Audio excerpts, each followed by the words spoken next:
September 6, 2014, around 6 a.m., outside Aqwa Mist, one of Marbella's most exclusive nightclubs. A security camera captures what looks, at first, completely ordinary.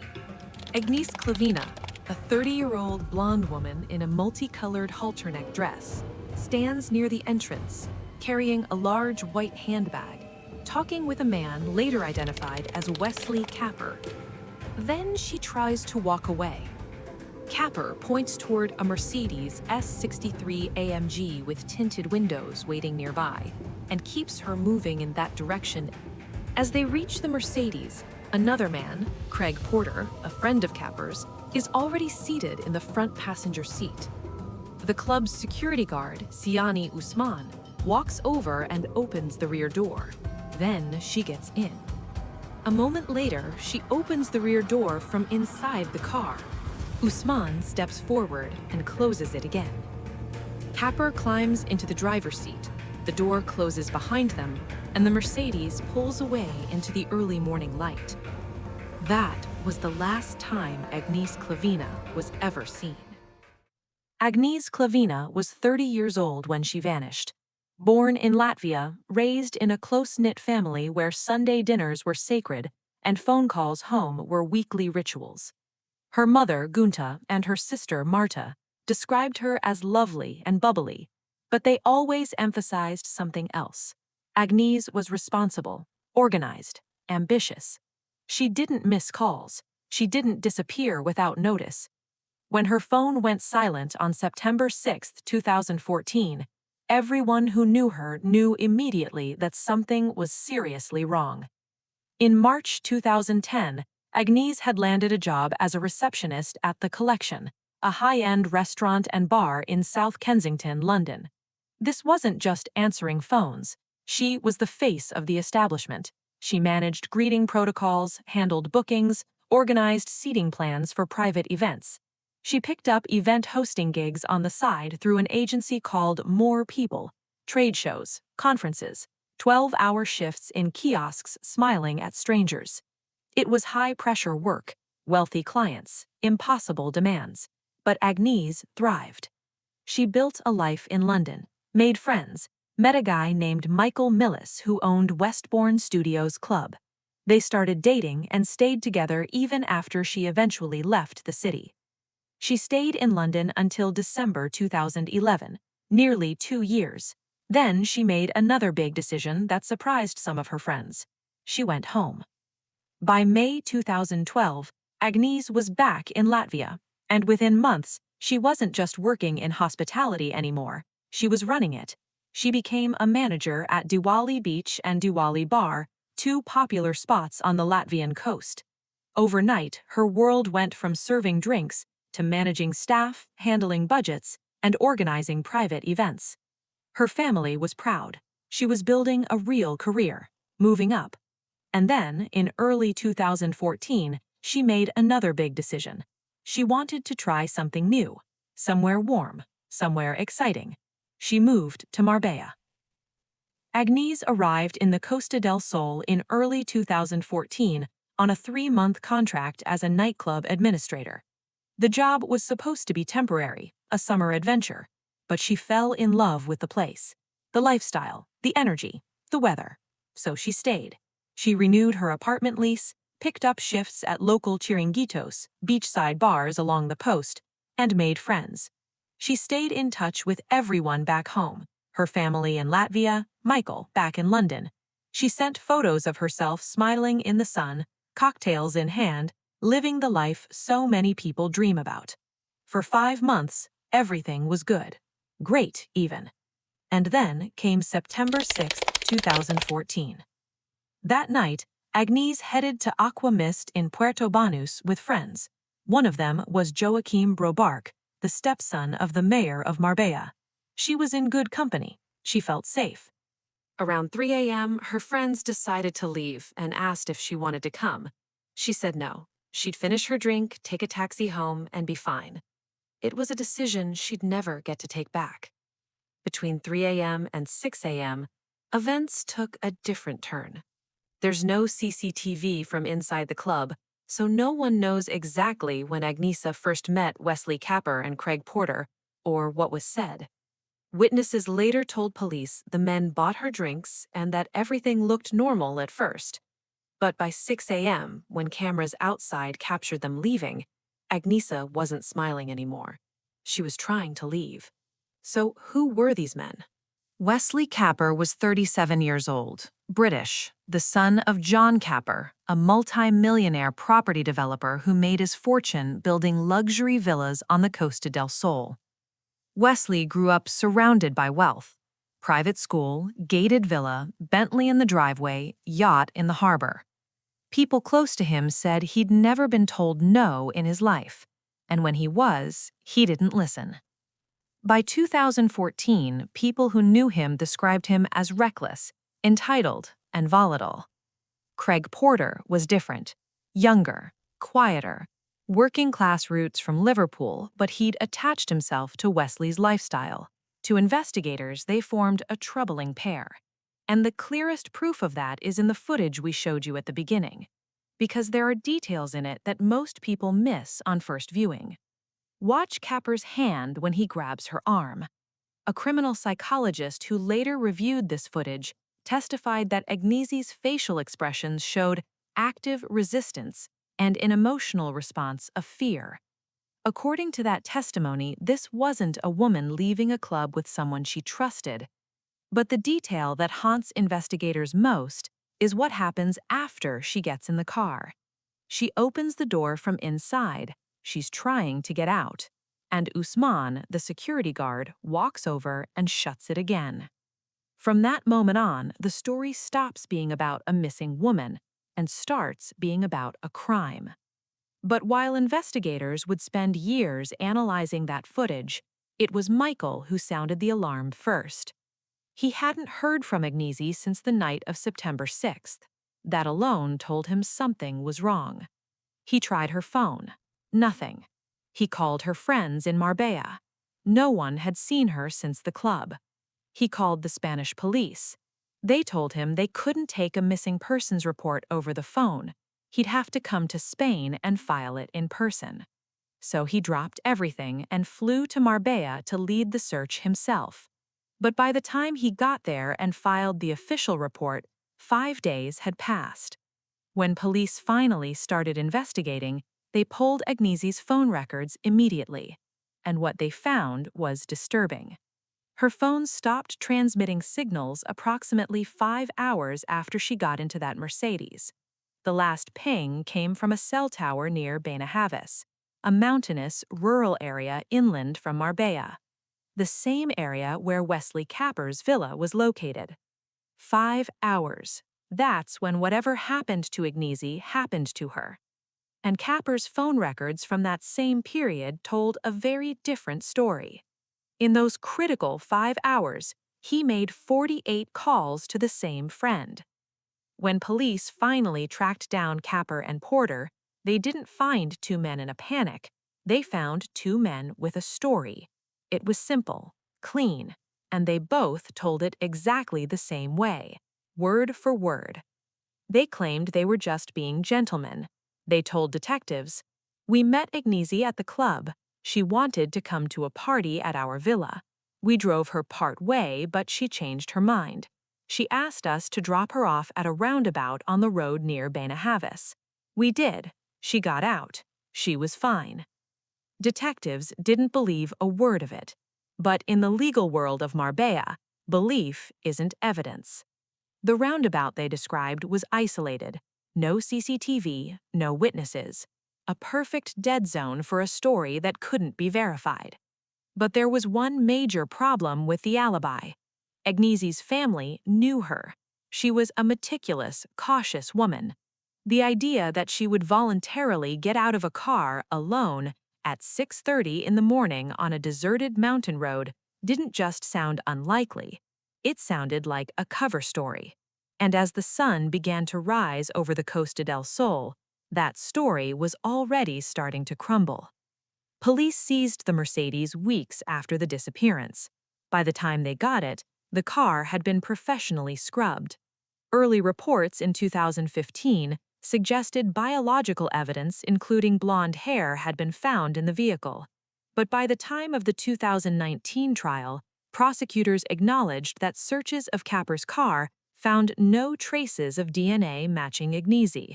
What happened to that early evidence, or whether it ever existed, remains unclear.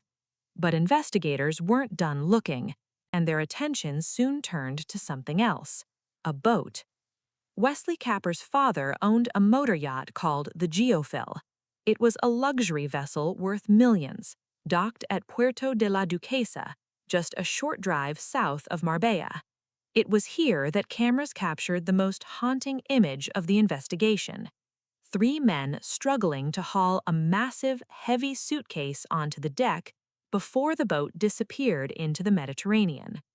The boat left the harbor headed for Ibiza, but suffered mechanical problems and had to dock in Cartagena before returning to the Costa del Sol. When it came back, the suitcase was gone.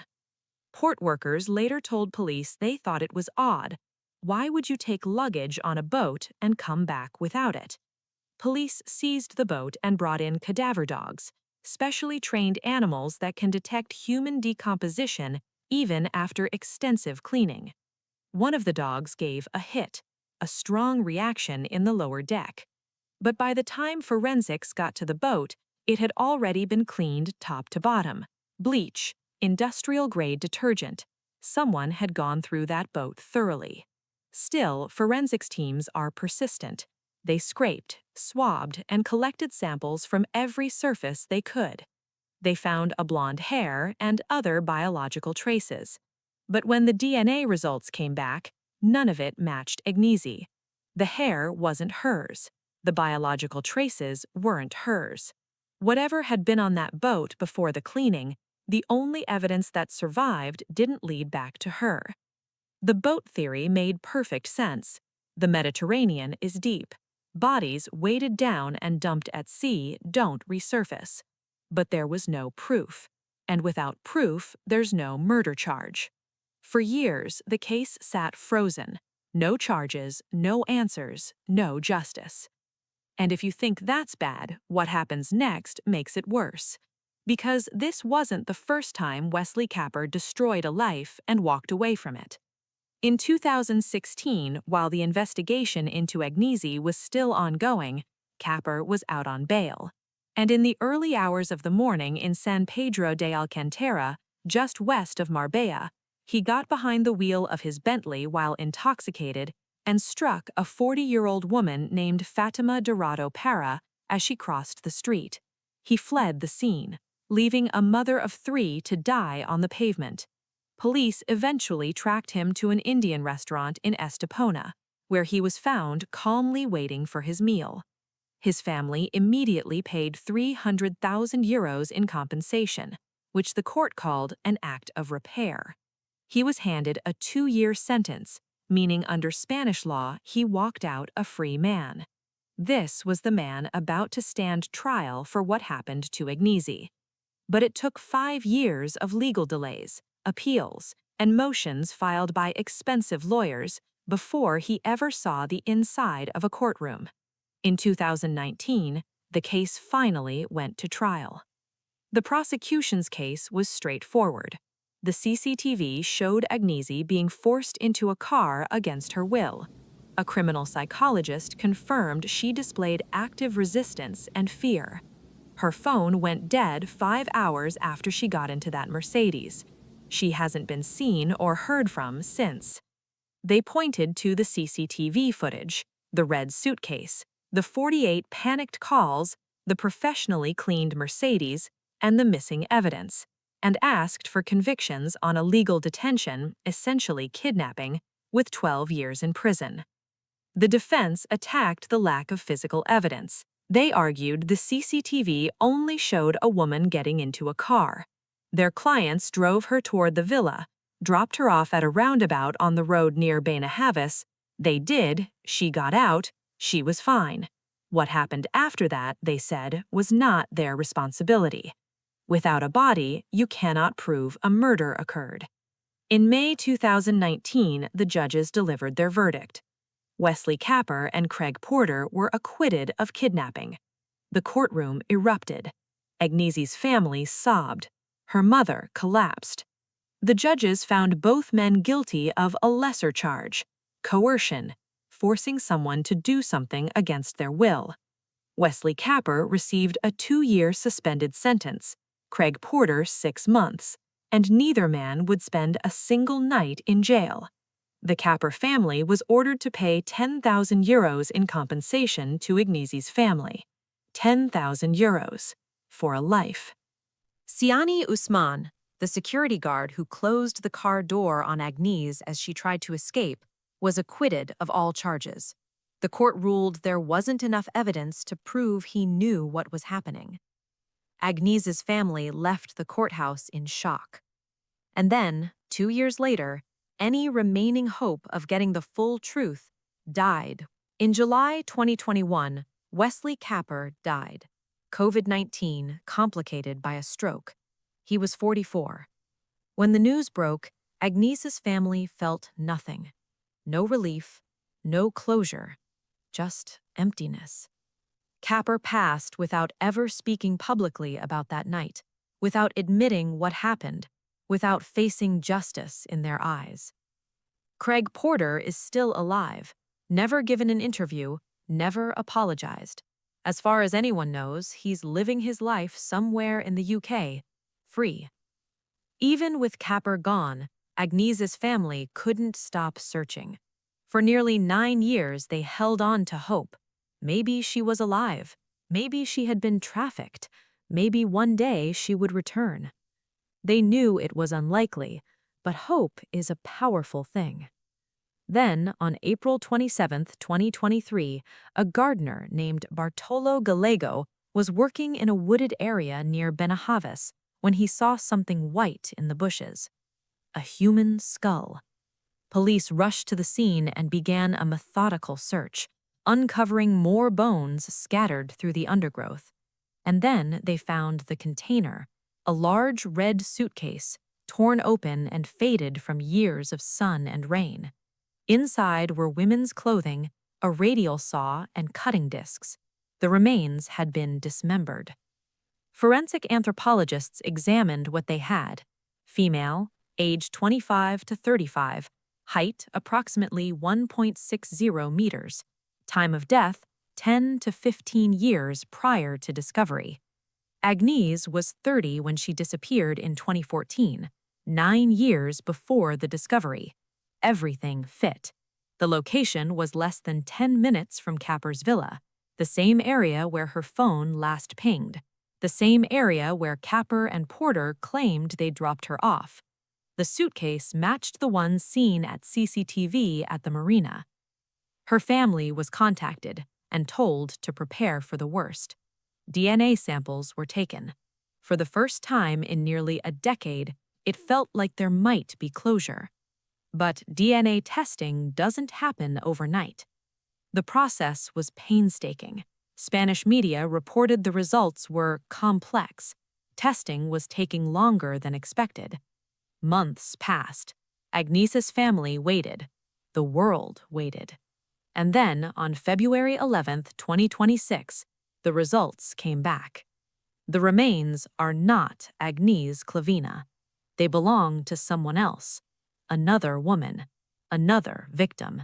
The DNA doesn't match. Forensic reconstruction created a sketch of what the victim might have looked like. Brown hair, brown eyes, white skin. She died sometime between 2020 and 2023, years after Agnese disappeared. This is a completely different murder, which means there are now 2 unsolved cases in Marbella, 2 families waiting for answers. And Agnese? She's still out there, somewhere. So here's what we know 11 years later. The CCTV doesn't lie. It shows a woman who didn't want to get into that car. It shows Capper forcing her anyway, Porter waiting inside, Usman closing the door when she tried to escape. Her phone went dead near Capper's villa. A boat left a marina with something heavy in a red suitcase and came back without it. Capper made 48 panicked calls. The Mercedes was scrubbed clean. Early evidence from the car was never explained, and Agnese Klavina was never seen again. Her wages from that final month in Marbella were never touched. Her social media pages are still online, frozen in time, photos of her smiling in the sunshine. Her family has never stopped searching. Gunta and Marta launched campaigns. Michael Mielis joined them. They just want to bring her home. The discovery of the unidentified woman's remains forced the Guardia Civil to reopen their investigation into the Benahavís area, because if one body was hidden there in a suitcase, maybe another one is too. Maybe Agnese is close. Maybe she's been there all along. Wesley Capper is dead. He took his secrets with him. Craig Porter remains silent. The security guard was acquitted. But somewhere on the Costa del Sol, in the hills, in the sea, buried in a place no one's looked yet, Agnese Klavina is still waiting to be found. Her family is still searching, and the world is still watching. What do you think happened to Agnese Klavina? If you want to see more cases like this, subscribe. I'll see you in the next one.